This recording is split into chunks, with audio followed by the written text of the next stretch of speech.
ha ocurrido el culto, el Señor ya nos ha hablado. ¿Ven? Cada uno de nuestros corazones. Como decíamos, empezamos con un énfasis de misiones y yo creo que el Señor ha ido dando el curso a través de su Espíritu Santo en todo lo que se ha hecho. Y la palabra del Señor vamos a compartirla en Hechos 11. En Hechos 11, del 19, versículo 19 al 30, vamos a estar compartiendo y podríamos de alguna forma decir que este es el legado de la iglesia de Antioquía.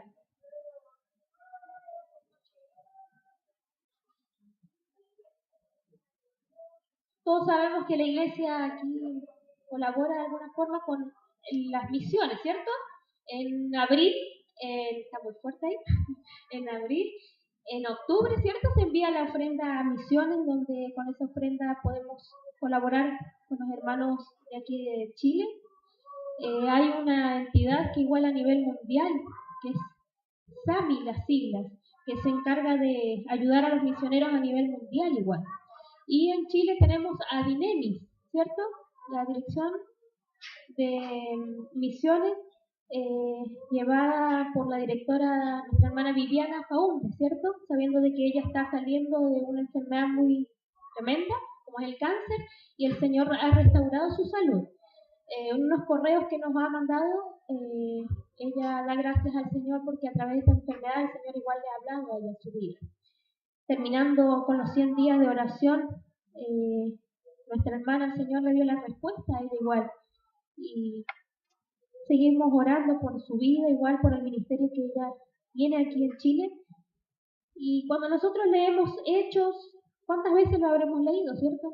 El libro de Hechos y el capítulo 11, cuando vamos al versículo 19, dice la iglesia en Antioquía, ¿cierto? Antioquía era una ciudad cosmopolita, una ciudad muy grande, pero allí iba a ocurrir algo muy especial, ¿sí? Como decíamos, en Chile, ¿cierto? El primer misionero, ¿cómo se llamó? Diego Thompson, ¿cierto? Aquí igual hubieron misioneros, hermano. Igual hubieron misioneros que estuvieron dispuestos aún a perder la vida por causa de Cristo.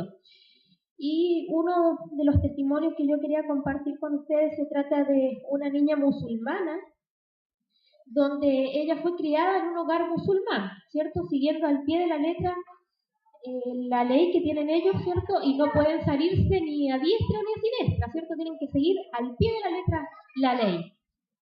Y uno de lo que destaca a los musulmanes es que las mujeres andan todas tapaditas, ¿cierto?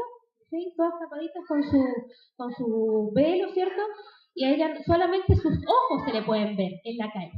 Porque otra cosa declara si ellas se sacan su velo, ¿cierto? Pero esta niña iba a tener un vuelco su vida.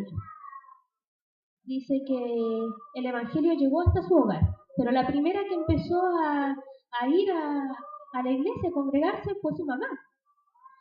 Y fue una lucha de su madre porque ella sabía que el cabeza de hogar no lo iba a aceptar. En este hogar musulmán, ¿cierto? El padre es el padre es el que manda, ¿cierto? Como en nuestros hogares también. Pero el padre, ella sabía que iban a acontecer muchas cosas luego de que ella le declarara que estaba congregándose con los cristianos. Para ellos ser cristiano es algo terrible, ¿no? Y bueno, transcurrió el tiempo y ella, ¿qué es lo que hizo mejor como mamá? Ella tenía una pequeña, ¿cierto? Y ella empezó a traer a su niña a donde se congregaban los cristianos. Y los cristianos obviamente no se congregan en un templo como nos congregamos nosotros, con la libertad de tener nuestras puertas abiertas. Ellos se congregan en refugios, ¿cierto? Donde nadie se entere de que iba a estar estudiando la palabra del Señor. Pero ella empezó a ir con su hijita. Y cuando su padre se entera de que ella aún está llevando a su hija, las echa de la casa. Ellas no saben dónde ir, pero los hermanos le prestan auxilio y van donde está el grupo de hermanos. Ellos le dan alojamiento allí, ellas quedan ahí en casa de estos hermanos. Ella, al pasar el tiempo, empieza a estudiar, ¿cierto? Saca sus mejores promedios, es la mejor estudiante de su curso, y esta niña se llama Agma, ¿sí? Una niña musulmana. Y la única oración que tenía ella es como la que tenía nuestra hermana recién, ¿cierto? Que estaba representando el papel de Chile. ¿Cuál era la oración? La petición de ella es que oren, ¿cierto? Y la petición de esta niña es que muchas personas conozcan a Jesús, que oremos para que muchas personas conozcan de Jesús. Yo creo que la representación de nuestra hermana nos caló hondo, ¿cierto? Porque nos confronta con muchas situaciones que vivimos a diario, hermanos, nosotros, y como compartía nuestra hermana Martita igual, dentro de la comodidad nos quedamos, y más allá no sabemos lo que pasa, y estamos tranquilos así, estamos bien. La iglesia en Antioquía no quedó tranquila, no pasó algo tremendo allí, donde nunca más fue la misma iglesia. En Hechos 11 del 19 vamos a estar leyendo hasta el versículo 24.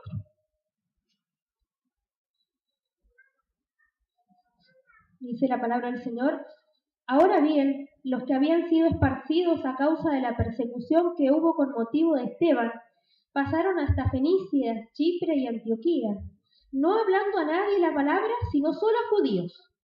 Pero había entre ellos unos varones de Chipre y de Cirene, los cuales cuando entraron a Antioquía hablaron también a los griegos, anunciando el evangelio del Señor Jesús.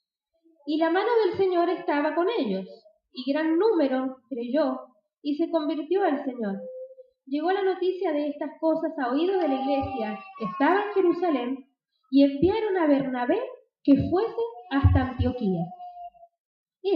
Cuando llegó y vio la gracia de Dios, se regocijó y exhortó a todos a que con propósito de corazón permaneciesen fieles al Señor, porque era varón bueno y lleno del Espíritu Santo y de fe, y una gran multitud fue agregada al Señor. ¿Sí? Nosotros podemos leer el versículo 19 que habla sobre la vida de Esteban, ¿cierto? Todos conocemos qué le pasó a Esteban, ¿cierto? Él fue apedreado por la causa de Cristo, ¿cierto? Podemos ver unos capítulos anteriores, podemos ver la historia completa de Esteban. Los hermanos cuando vieron esto, hermanos, se conmovieron, pero no se conmovieron para seguir en la obra, ¿sí? Esta obra evangelizadora que el Señor les había llamado. Se conmovieron y tuvieron temor, ¿sí? Y tuvieron miedo. Y dice el versículo 19, y Antioquía, y no habían hablado a nadie la palabra, sino solo a los judíos. Muchas veces, hermanos, por temores de nosotros estamos en una disyuntiva, temor versus romper nuestra barrera. Muchas barreras muchas veces nos tienen prisioneros, hermanos. A los hermanos aquí los tenía prisioneros el temor. ¿Qué pasaba? Si ellos empezaban a hablarle a los demás, iban a correr la misma suerte que corrió Esteban, ¿cierto? Muchos prefirieron hablar el evangelio solo a judíos por temor a represalias. ¿Qué pasaba con la periodista que nos traía a nuestra hermana? Presa encarcelada durante 11 años, ¿cierto? Esa es la realidad que viven los misioneros. No es una realidad de bis y paz, ¿cierto? De que ellos están en Hawái, que ellos están en ciudades tan retiradas, ¿cierto? Ellos están sufriendo, hermano. Ellos están sufriendo por la causa de Cristo. Y muchas veces ese temor ha estado en los misioneros. El temor ha venido sobre ellos. Pero hay una esperanza que tienen ellos, ¿cierto? El versículo la podemos ver en Mateo 28, es una gran promesa para aquel que cumple el mandato del Señor, ¿cierto? Después la vamos a estar leyendo. Muchas veces nosotros por temor empezamos a decir, no estoy capacitado, no estoy para este servicio, ¿cierto? ¿Cuántas veces nos ha pasado? Hemos dicho, no, el hermano es evangelista, la hermana Amelia es evangelista, yo no podría yo, ¿cierto? No, ese hermano tiene pinta de misionero porque él anda con la riñonera. ¿Acá cómo le dicen esta que se usa acá? Riñonera, allá en Argentina se dice riñonera. Banano, ¿cierto? Él anda con banano, con bototo, él tiene pinta de misionero, él tiene que ir para allá. ¿Usted nunca se ha puesto a pensar que el Señor puede estar llamándole a usted ahora mismo? a la edad que tiene ahora mismo.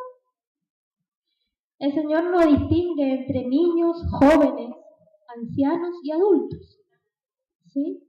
El Señor nos llama en cualquier edad. A cualquier edad el Señor nos va a usar, hermano. Estos hermanos tenían miedo. En el versículo 19 dice que a causa de la persecución, ellos dijeron, no vamos a hablar con nadie más, solamente con los judíos, solamente con los que conocemos nosotros, con los que hablan nuestra lengua. ¿Usted nunca se ha pensado estar en Brasil, hermano, predicando la palabra del Señor? ¿Nunca se ha imaginado estar en África? Nuestra hermana María, yo sé que sí, porque ella quiere viajar, por ejemplo, el año que viene tenemos una cruzada internacional a Perú, ¿cierto? Hablan español igual, pero nunca, hermana, ha pensado usted, hermano, de ir a China, de que el Señor sí lo puede enviar a usted a China, ¿sí?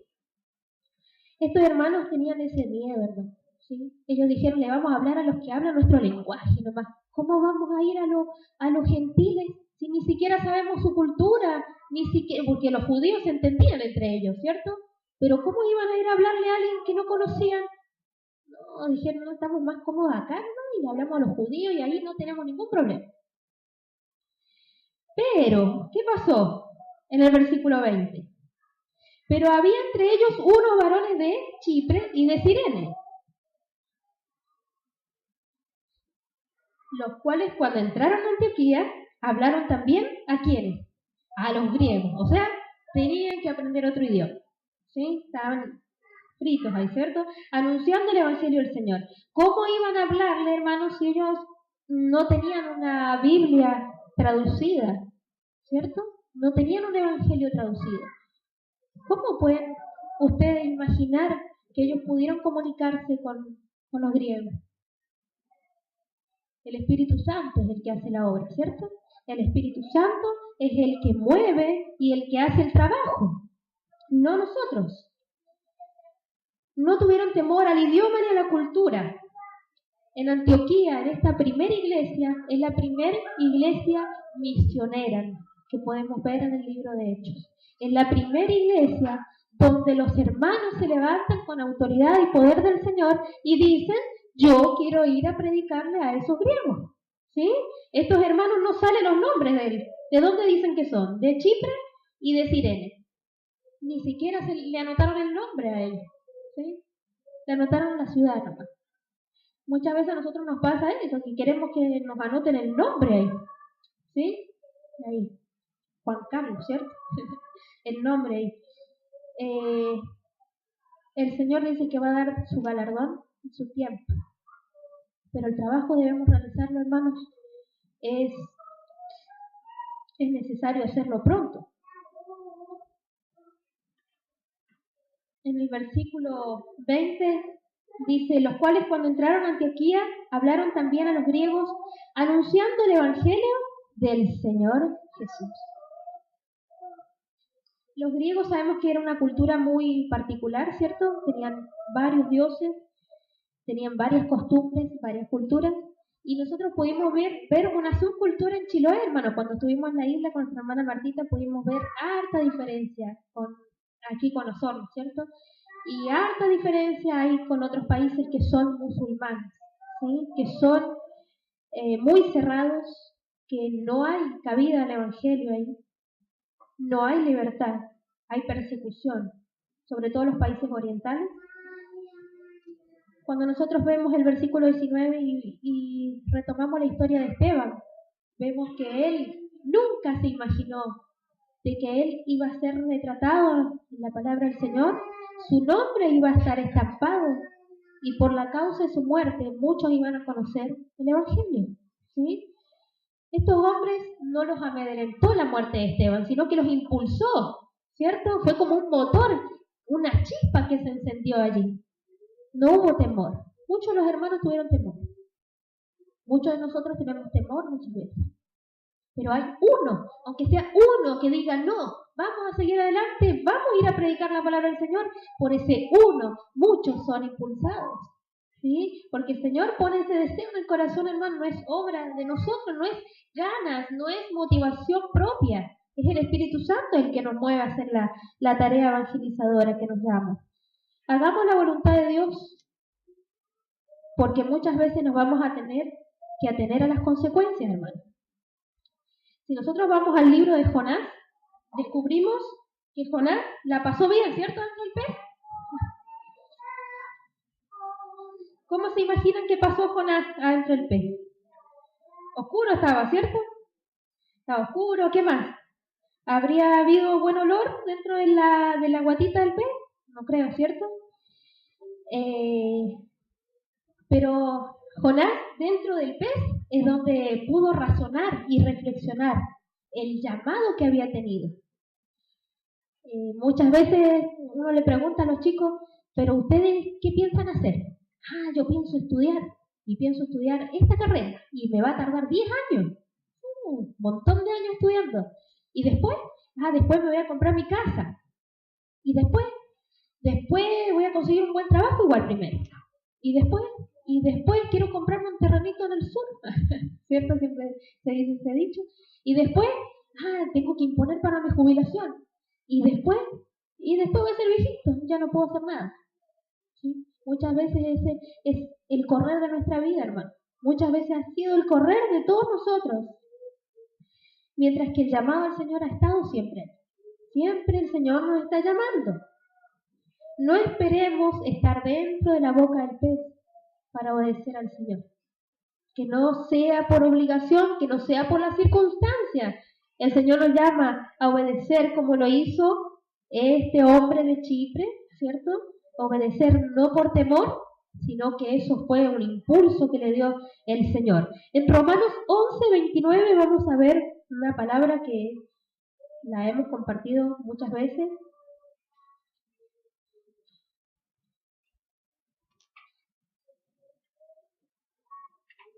Romanos 11:29. Si alguien tiene, puede leerlo. Si alguien lo ha encontrado en pasaje, puede leerlo. Romanos 11:29.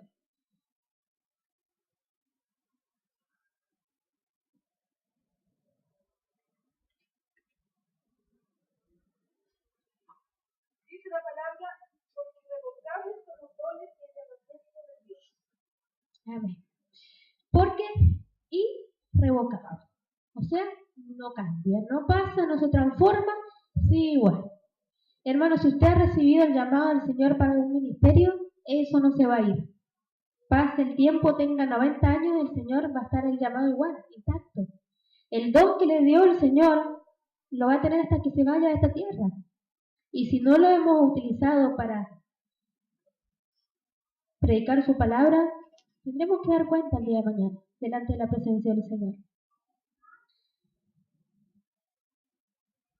Dios no necesita, muchas veces decimos, vamos a armar un buen plan evangelístico, vamos a cambiar muchas cosas para poder evangelizar, ¿cierto? Muchas estrategias muchas veces se buscan. El Señor no necesita mi opinión, ni mi sugerencia, ni lo que yo pueda aportar, ¿cierto? Es simplemente contar las buenas nuevas a los demás. El Señor necesita a niños, jóvenes, hombres y mujeres dispuestas con un corazón dispuesto al servicio. Dios estará con nosotros, hermanos. Si seguimos leyendo el pasaje de Hechos 11, podemos ver en el versículo 21 que la mano del Señor estaba con ellos. Y gran número creyó y se convirtió al Señor. La mano del Señor estaba con ellos. Yo creo que cuando estudiaba el pasaje, la mano del Señor va a estar con nosotros, hermanos, siempre y cuando cumplamos con el mandato. Siempre y cuando nosotros obedezcamos a nuestro Padre Celestial, el Señor va a estar con nosotros. Mientras tanto, vamos a estar dándole la pelea solos. Y es allí donde nos traga el pez, y donde allí sufrimos la consecuencia, y es donde allí el Señor nos lleva hasta lo más hondo, hasta lo profundo, para que entendamos que ese llamado que nos hizo a nosotros, ese privilegio que tenemos nosotros como hijos de Dios, que no lo tienen aún los ángeles del cielo, nos lo ha dado a nosotros, a cada uno de nosotros, ese privilegio de anunciar su palabra. Pero este versículo, hermanos, habla muy claro a nuestra vida, que la mano del Señor va a estar con nosotros todos los días, como dice su promesa, si yo estoy cumpliendo el mandato. ¿Sí? Mateo 28:20 habla de esa promesa. Dios nos da la promesa. Mateo 28:20. Enseñándoles que guarden todas las cosas que os he mandado, y aquí yo estoy con vosotros todos los días hasta el fin del mundo. Pero después de un mandato, hermano, ¿sí? Después de un mandato, el Señor entrega esta promesa, esta gran promesa que muchas veces la queremos tomar sin hacer el mandato. Muchas veces decimos, si el Señor está con nosotros, el Señor está con nosotros. Y el mandato previo que nos llama el Señor, no lo estamos cumpliendo, no lo estamos realizando. Las promesas del Señor se cumplen, pero si estamos viviendo bajo su voluntad, si estamos haciendo lo que nos corresponde como hijos. Muchos misioneros, hermanos, como comentaba nuestra hermana en su teatro, han sido sostenidos por las oraciones de muchos de nosotros. Hemos orado y el ministerio de oración yo creo que ha crecido en esta iglesia. Cuando yo llegué había menos hermanos. Ahora los martes hay más números, son 10, 11, 12 personas. 13 hermanos orando en un mismo sentido. ¿Sí? Las oraciones, hermanos, es la respuesta que el Señor va a dar en su tiempo. ¿Sí? Pero muchas de esas oraciones han sido el sustento de muchos misioneros que han estado muy lejos de hogar, muy lejos de familia, muy lejos de la ciudad natal. Y lo que nos queda a nosotros es seguir orando por ellos y cumplir, donde nos tiene el Señor, el mandato divino. Estar dispuesto a servir donde Dios empezó la obra. Aquí en Chuyaca, las hermanas, si me hacían recuerdo, llevan muchos años la obra aquí. Lleva más de 30 años, ¿cierto?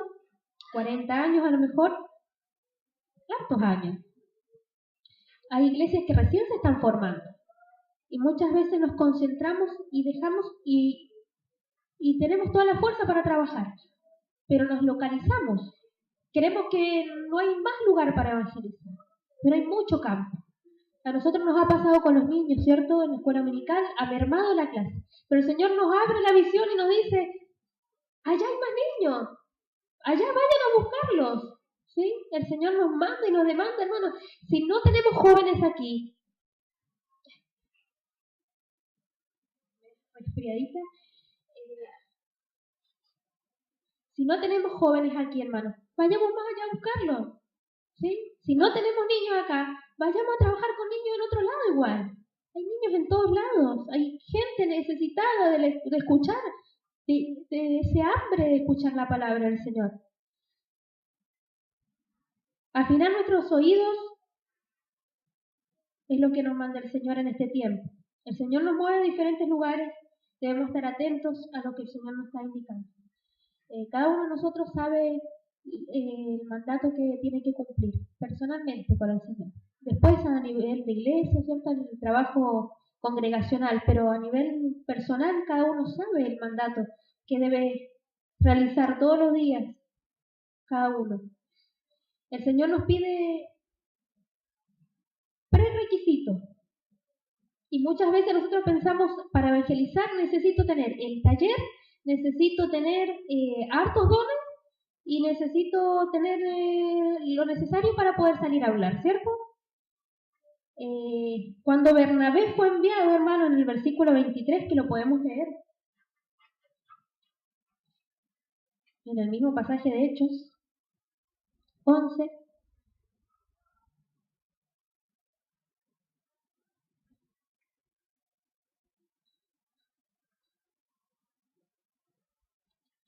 versículo 22, llegó la noticia de estas cosas a oídos de la iglesia que estaba en Jerusalén y enviaron a Bernabé que fuese hasta Antioquía. Cuando llegó y vio la gracia de Dios, se regocijó y exhortó a todos a que con propósito de corazón permaneciesen fieles al Señor. ¿A quién enviaron allí? A Bernabé. ¿Y Bernabé quién era? Un misionero, ¿sí? La iglesia de Antioquía, hermanos, primeramente se destacó por ser una iglesia misionera. No una iglesia que tenía grandes líderes, no una iglesia que tenía grandes músicos. no una iglesia que tenía grandes maestros, sino se destacó porque era una iglesia misionera. La iglesia de hoy, yo creo que muchas de las cosas que ha sufrido en este tiempo es por no ser una iglesia misionera, por centrarnos en muchas cosas que a vista humana son necesarias, pero por mandato del Señor no encajan dentro del propósito y la voluntad del Señor. Bernabé era el misionero que fue enviado por esta iglesia antioquía. La iglesia recibe y manda. Ese es el ministerio de las iglesias, hermano. Recibir y mandar. Recibir visión del Señor y enviar. Ese es el mandato que nos entrega a nosotros como iglesia de Chuyaca. Recibir la palabra del Señor que nos dice ir y vayan. Nada más. Sencilla la palabra del Señor que nos dice no hay prerequisito para cumplir. El testimonio que nos deja nuestra hermana Carolina es que después de 11 años ella no tiene temor de ser encarcelada otra vez. ¿Qué tiene ánimo? Ánimo de predicar la palabra del Señor, ¿cierto? En Antioquía tampoco tenían miedo de que fueran apedreados y que les aconteciera la misma situación que pasó a Esteban. Hubo un grupo de hermanos que se levantó en poder, se levantó en autoridad y dijo, esta muerte de Esteban no va a quedar así, sino que nosotros nos vamos a levantar y vamos a ir a predicarle a esta gente, ¿cierto? ¿A quiénes fueron a predicarle? A los griegos. O sea que tuvieron que aprender griego en primer lugar. Tuvieron que aprender su cultura, tuvieron que aprender la raíz que trae, ¿cierto?, los griegos, y tuvieron que ir. Eso es lo que nos manda el Señor, hermanos. La labor misionera, o con nombre, muchas veces la queremos con nombre. Yo prefiero que nos diga el Señor cuando estemos en su presencia, buen siervo fiel, sobre poco fuiste fiel, entra en el gozo de tu Señor. Hermanos, aún que nos sintamos inútiles, aunque nos sintamos que no tenemos mucho conocimiento, el Señor nos va a usar igual. Y de esta iglesia pueden surgir muchos misioneros, ¿sí? De los niños pueden surgir muchos misioneros. Debemos alentar el trabajo, hermanos. Debemos alentar cuando vemos que un niño tiene la capacidad de exponer la palabra del Señor, debemos alentarlo. Si vemos a una niña que tiene capacidad de exhortar la palabra del Señor, debemos prepararla, ¿cierto? Debemos ir preparando a nuevas personas, a nuevos hermanos. El Señor nos llama todos los días. ¿Seremos acaso uno de esos misioneros, hermano? ¿Usted no se ha puesto a pensar que usted a su edad puede ser un misionero? ¿Que el Señor lo puede enviar lejos? Y muy lejos. La promesa va a estar con nosotros, hermano. Pero si es que cumplimos con el mandato del Señor. ¿Amén? Oremos, hermano. Gracias, Señor, porque tu palabra nos enseña, tu palabra nos escudriña, tu palabra, Señor, nos confronta con la realidad que vivimos a diario, Señor, y nos muestra, Señor, que muchas veces por temor, como estos hermanos en Antioquía, no hemos hecho la tarea que tú nos has mandado, Señor.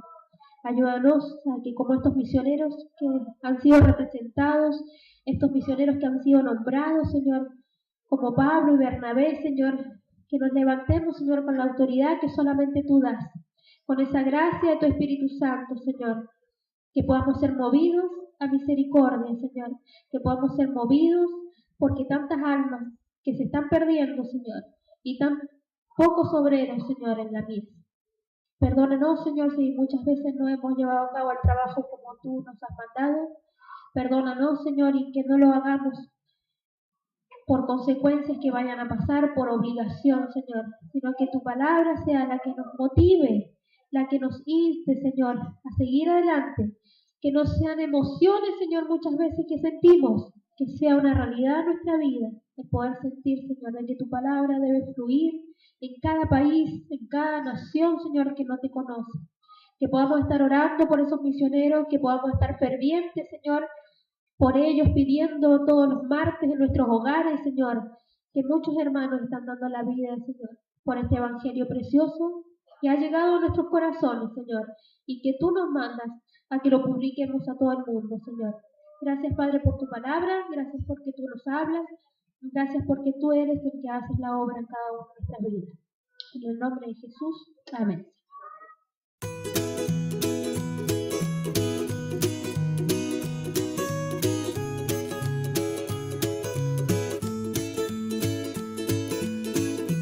Me encuentro solo, me encuentro sin ti. Tengo tanto miedo, no sé a dónde ir.